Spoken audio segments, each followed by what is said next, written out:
5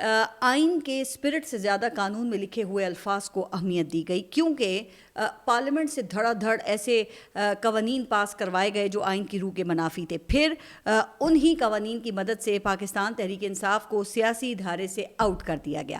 election symbol چھینا، پھر P T I کی سیٹیں چھینی، وفاداروں کو چن چن کر ٹارگٹ کیا گیا، پارٹی چھوڑنے والوں کی خوب حوصلہ افزائی کی گئی، اور پھر پاکستان تحریک انصاف کے ہاتھ پاؤں باندھ کر الیکشن کروائے گئے. لیول پلینگ فیلڈ کی درخواستیں قاضی فائز عیسیٰ داخل دفتر کرتے رہے، لیکن اس تمام انجینئرنگ کے باوجود عوام کی اکثریت نے عمران خان کے نامزد کردہ کھمبوں کو ووٹ دیا، جس پر پھر سب کچھ دھرے کا دھرا رہ گیا. تو پھر پوسٹ پولنگ مینجمنٹ کے نئے معیار قائم کیے گئے. کمشنر راولپنڈی کی جانب سے چیف الیکشن کمیشن اور چیف جسٹس آف پاکستان پر دھاندلی کے سنگین الزامات لگائے گئے. فارم 45 اور فارم 47 کے نتائج میں دن رات کا فرق ہونے کے باوجود سسٹم کے کان پر جوں تک نہ رہیں. یہاں الیکشن کمیشن فیصلہ کرتا اور وہاں قاضی صاحب کی انڈورسمنٹ ملتی، اور یوں یہ پارٹنرشپ 26ویں ترمیم تک چلتی رہی. پھر 26ویں ترمیم کے لیے مطلوبہ تعداد پوری کرنے کے لیے سپریم کورٹ سے اراکین کو نااہل کیا گیا، جس پر پروسیجر بائی پاس کرنے کے الزامات لگے. خصوصی نشستوں کے فیصلے پر بڑی دیدہ دلیری سے عمل درآمد نہیں کروایا گیا، جس کا فائدہ اٹھاتے ہوئے حکومت نے پھر 26ویں آئینی ترمیم پاس کروا لی، جس کے بعد ایک ایسی عدلیہ وجود میں آئی کہ پھر کیسز جانے اور آئینی بینچ جانے، جس کے حوالے سے یہی کہا جا سکتا ہے کہ جانے نہ جانے گل ہی نہ جانے، باغ تو سارا جانے ہے. بہرحال مختصر یہ کہ آج ہم اس مقام پر کھڑے ہیں جہاں ان 2 سالوں میں عمران خان کی جانب سے تیسری بڑی احتجاجی کال دی گئی ہے. اس سے پہلے 2 بار اسلام آباد کی جانب مارچ کی کالز دی گئی تھیں، جس کو حکومت نے بھرپور طاقت کے ذریعے کرش کیا. اس دوران کئی قیمتی جانیں بھی ضائع ہوئیں، جس کو مد نظر رکھتے ہوئے اس بار حکمت عملی جو ہے وہ تبدیل کی گئی. پہلے پاکستان تحریک انصاف نے لاہور اور اسلام آباد میں جلسے کی اجازت مانگی، جو نہیں دی گئی، جس کے بعد ملکگیر سطح پر ریلیاں نکالنے کا فیصلہ ہوا. اچھا، ان ریلیوں میں شرکت کرنے والوں کی تعداد پر یقیناً کچھ لوگ اعتراض کریں گے، لیکن خیبر پختونخوا میں تو بڑی تعداد میں لوگوں کا نکلنا پہلے سے ہی ایکسپیکٹڈ تھا، چونکہ وہاں ایک پاکستان تحریک انصاف کی اپنی حکومت ہے اور پھر دوسرا ملٹری آپریشنز کے خلاف بھی ایک فضا ہے. لیکن پنجاب میں پاکستان تحریک انصاف کا اجتماع آج بھی جرم سمجھا جاتا ہے. اب کئی شہروں میں گزشتہ روز سے 10 اگست تک ریلیوں اور جلسوں پر پابندی لگا دی گئی ہے، اور پنجاب پولیس کا پاکستان تحریک انصاف کے رہنماؤں اور کارکنان کے خلاف کریک ڈاؤن جاری ہے. اب ظاہر ہے کہ اس پابندی کی خلاف ورزی میں جو لوگ باہر نکلے ہیں ان میں سے کسی کو کہیں بھی ریاست کسی کیس میں بھی گرفتار کر سکتی ہے. اچھا، آپ کو یاد ہوگا کہ وہ 26 نومبر کے کیس میں نے پاکستان تحریک انصاف کے ورکرز کو peaceful assembly and public order یعنی کہ پاپو ایکٹ کی خلاف ورزی کے جرم میں دی جانے والی سزاؤں کا حوالہ دیا تھا، جس کے تحت بغیر کوئی جرم سرزد ہوئے صرف جلسے جلوس میں شرکت کی پاداش میں 3 سال تک قید رکھنے کی گنجائش موجود ہے. اب پنجاب میں کئی دنوں سے یہ چھاپوں کا سلسلہ جاری تھا، جس سے بچنے کے لیے لیڈرشپ اور ورکرز انڈر گراؤنڈ ہیں، لیکن جہاں پر سول رائٹس کی کوئی قدر ہے وہاں پر پاکستان تحریک انصاف نے کمال کیا ہے. اب یہ 2 دن پہلے اتوار کے روز لندن میں 10 ڈاؤننگ اسٹریٹ پر پاکستان تحریک انصاف نے ایک بہت بڑا اجتماع کیا. اسی طرح دیگر بین الاقوامی شہروں میں بھی ڈیسنٹ اجتماع ہوئے. یہی وہ حقیقت ہے جس کو معروف برطانوی میگزین دی اکانومسٹ نے بھی مانا ہے. حالانکہ مضمون فیلڈ مارشل کے حوالے سے لکھا ہے، لیکن اس میں یہ کہا ہے کہ عمران خان کی مقبولیت اب بھی برقرار ہے. یہی وجہ ہے کہ ابھی تک عمران خان کے کیسز پر پیش رفت رکی ہوئی ہے، مگر بات نہ ماننے کی صورت میں ایک ٹریلر دکھایا گیا ہے. انسدادی دہشت گردی کی عدالتوں کے حالیہ فیصلوں میں ان کے وفادار ساتھیوں کو چن چن کر 10 سال کی قید کی سزا سنائی گئی ہے، اور ایک کو عمر قید کی بھی سزا ہوئی ہے. اس میں عمران خان کے لیے واضح پیغام ہے کہ آپ کے کیسز کو پینڈنگ رکھ کر موقع دیا جا رہا ہے. اگر اب بھی آپ نہ مانیں تو ان کیسز کا وہی مستقبل ہوگا جو 9 مئی میں پاکستان تحریک انصاف کے وفاداروں کے ساتھ ہوا ہے.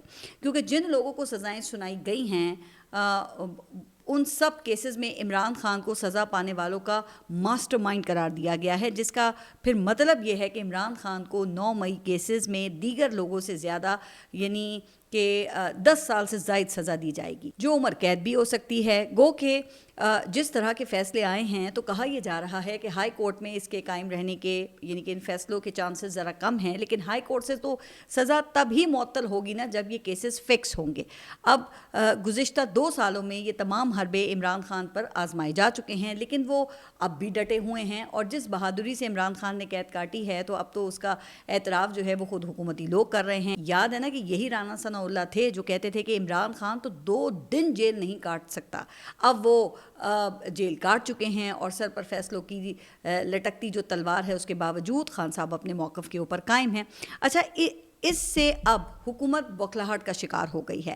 وزیر اعظم کے معاون خصوصی حذیفہ رحمان نے یہ دعویٰ کیا ہے کہ حکومت نے عمران خان کو گلف ممالک جانے کی آفر کی تھی، لیکن وہ یو کے جانے پر بضد رہے، اور انہوں نے یہاں تک دعویٰ کیا ہے کہ اس حوالے سے حکومت کے پاس عمران خان کی ریکارڈنگز بھی موجود ہیں۔ اب مجھے نہیں پتا کہ اس دعوے میں کتنی صداقت ہے، لیکن 2 باتیں تو اس سے بڑی واضح ہو گئی ہیں۔ ایک یہ کہ حکومت جیل میں عمران خان کی ریکارڈنگ کرتی ہے، اور دوسرا یہ کہ ان سے ڈیل کرنے کی کوشش کر رہی ہے، جس کے لیے یہ حکمت عملی ظاہر ہے کہ اپنائی گئی ہے کہ پہلے تھکا کر گرایا جائے اور پھر پوزیشن آف اسٹرینتھ سے ڈیل کی جائے، جس طرح وہ میاں محمد نواز شریف سے کی گئی تھی۔ اس کے لیے شرط یہ رکھی گئی ہے کہ موجودہ نظام کو قبول کرو، عملی سیاست سے دور ہو جاؤ، اور میاں نواز شریف کی طرح فادر فگر بن کر پھر موج اڑاؤ اور عیاشی کرو۔ لیکن اسی بات کو پاکستان تحریک انصاف کی لیڈرشپ نے اپنے احتجاج میں بھی ہائی لائٹ کیا ہے کہ اگر عمران خان چاہیں تو ڈیل کر کے آج باہر آ سکتے ہیں، لیکن وہ اس پر راضی نہیں ہیں۔ اچھا، اس بات کا اعتراف اب حکومت یا اس نظام کے قریب سمجھے جانے والے ولاگرز بھی کر رہے ہیں کہ عمران خان کے پاس مشروط رہائی کی آفر موجود ہے۔ ان تجزیہ کاروں کے خیال میں خان صاحب کی طرف سے مزاحمت جاری رکھنا لوہے کی دیوار کو سر مارنے کے مترادف ہے، جس سے لوہے کی دیوار کو تو فرق نہیں پڑے گا، البتہ پاکستان تحریک انصاف اور عمران خان کا اپنا نقصان ہو جائے گا۔ ویسے اس سے مجھے یاد آیا کہ ایسے ہی کچھ تجزیہ کار کچھ عرصے پہلے تک عمران خان کو رائٹ آف کرنے کی تاریخ کا حصہ بن چکے تھے، لیکن اب وہ موقع سے فائدہ اٹھانے کے مفت مشورے دے رہے ہیں، اس وقت خبردار کر رہے ہیں کہ مان جاؤ، دوبارہ چانس نہیں ملے گا۔ اچھا، ویسے انٹرسٹنگ بات یہ ہے کہ اس کی دلیل میں یہ تجزیہ کار ہو بہو وہی باتیں کرتے ہیں جس جانب سہیل وڑیچ صاحب نے اشارہ کیا ہے۔ وہ پھر کیا بات ہے؟ تو اس طرف آنے سے پہلے نظام کے قریب سمجھے جانے والے ان تجزیہ کاروں کی دلیل کا ذرا جائزہ لیتے ہیں۔ بائی دا وے، یہ وہی لوگ ہیں جو عمران خان کو نظام سے ٹکر لینے کے انجام سے خبردار کر رہے ہیں۔ اب وہ کہتے ہیں کہ اس نظام کے کرتا دھرتا شخصیات کی نظریں بہت دور تک لگی ہوئی ہیں۔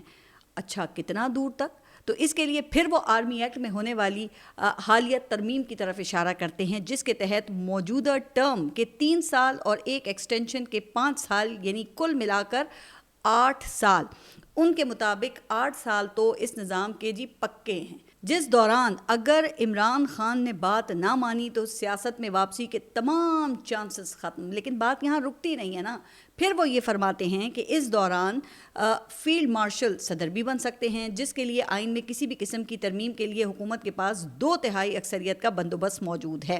اچھا، اسی بات کا بالکل اسی بات کا ذکر دی اکانومسٹ نے بھی کیا ہے۔ اب وہ یہ لکھتے ہیں کہ فیلڈ مارشل کے لیے گزشتہ 2 سال سخت تھے، ملک کے باہر اور ملک کے اندر ان پر تنقید ہو رہی تھی، لیکن پھر پاک انڈیا جنگ کے بعد صدر ٹرمپ کے ساتھ ان کے وہ لنچ نے صورتحال یکسر تبدیل کر دی، جس کی وجہ سے فیلڈ مارشل کے صدر بننے کی قیاس آرائیوں نے جنم لیا ہے۔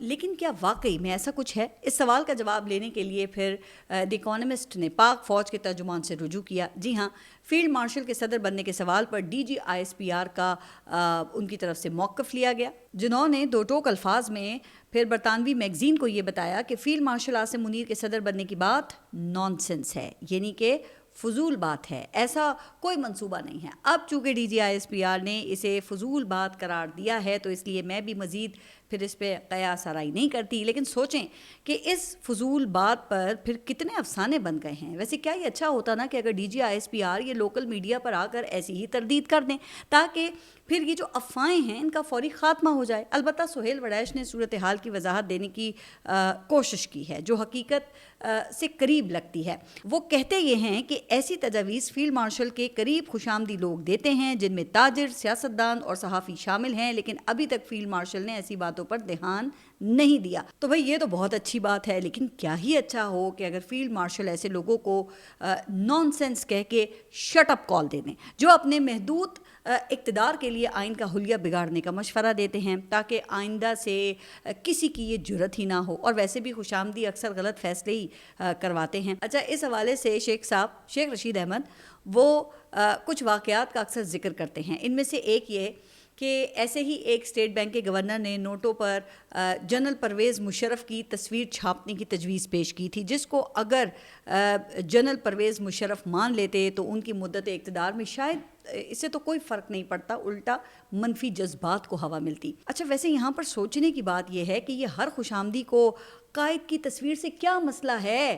کوئی نوٹ سے نکالنے کی بات کرتا ہے انہیں، اور کوئی یوم آزادی سے مائنس کر رہا ہے، لیکن جیسے وہ ڈگری ہوتی ہے نا، ویسے ہی خوش آمدی ہوتا ہے۔ ایسے ہی خوش آمدیوں کے بارے میں شیخ رشید کا ایک اور جملہ بڑا مشہور ہوا تھا، آپ کو یاد ہوگا، وہ یہ کہ ہمارے حکمرانوں کی ایک آنکھ دوسری سے نہیں ملتی، لیکن لوگ انہیں یقین دلاتے ہیں کہ ان کی آنکھیں ہما مالنی جیسی ہیں یا ہما مالنی سے ملتی ہیں، اس لیے یہ خوش آمد کا کاروبار تو پھر ایسے ہی چلتا رہے گا جناب۔ لیکن اصل بات یہ ہے کہ اس سب کے باوجود یہاں نظام نہیں چل رہا، اور یہی وہ پریشانی ہے جو آج کل وزیر اعظم کے چہرے سے آیا ہیں۔ سہیل وڑیچ کے مطابق طاقتوروں کا ایک گروہ ان کی کارکردگی سے خوش نہیں ہے۔ اچھا، پھر اس شک کو مزید تقویت اس بات سے ملتی ہے جب وزیر اعظم کے حالیہ جو دورہ تھا لاہور کا، اس دوران پروٹوکول کے مطابق پنجاب کی وزیر اعلیٰ، چیف سیکریٹری اور آئی جی پولیس خیر سگالی کے طور پر بھی ان سے ملنے نہیں آئے۔ اب اس کی کوئی خاندانی وجوہات ہیں یا پھر سیاسی، لیکن مزے کی بات یہ ہے جناب کہ وزیر اعلیٰ پنجاب کی کارکردگی سے بھی طاقتور حلقے اس وقت خوش نہیں ہیں۔ اچھا، اب اس کے بارے میں عام خیال یہی ہے کہ گراس روٹ لیول پر ان کا کوئی امپیکٹ نہیں ہے۔ اب سوال تو اٹھتا ہے نا کہ اگر 2 سال تک پنجاب میں پاکستان تحریک انصاف کو انڈر گراؤنڈ رکھنے پر مجبور رکھا گیا، مریم نواز کو واک اوور دیا گیا، اور اس کے باوجود یہ حال ہے، یہ صورتحال ہے، تو پھر مقابلے کی فضا میں کیا ہوگا؟ شاید یہی وہ وجوہات ہیں جو عمران خان کی طاقت کو ظاہر کرتی ہیں، چونکہ عوام نے اس نظام کو دل سے قبول ہی نہیں کیا۔ کیوں قبول نہیں کیا؟ اس کا جواب تو میں اپنے ہر ولاگ میں آپ کو دینے کی کوشش کرتی ہوں، مگر سہیل وڑیچ صاحب نے بھی اس کا کھل کر جواب دیا ہے، جو ظاہر ہے کہ اپنے پکے سورس کے کہنے پر ہی دیا ہوگا۔ وہ یہ کہتے ہیں کہ اس کی وجہ ہائبرڈ نظام ہے، جس میں حکومت، ریاست اور فوج آپس میں گڈمڈ ہیں۔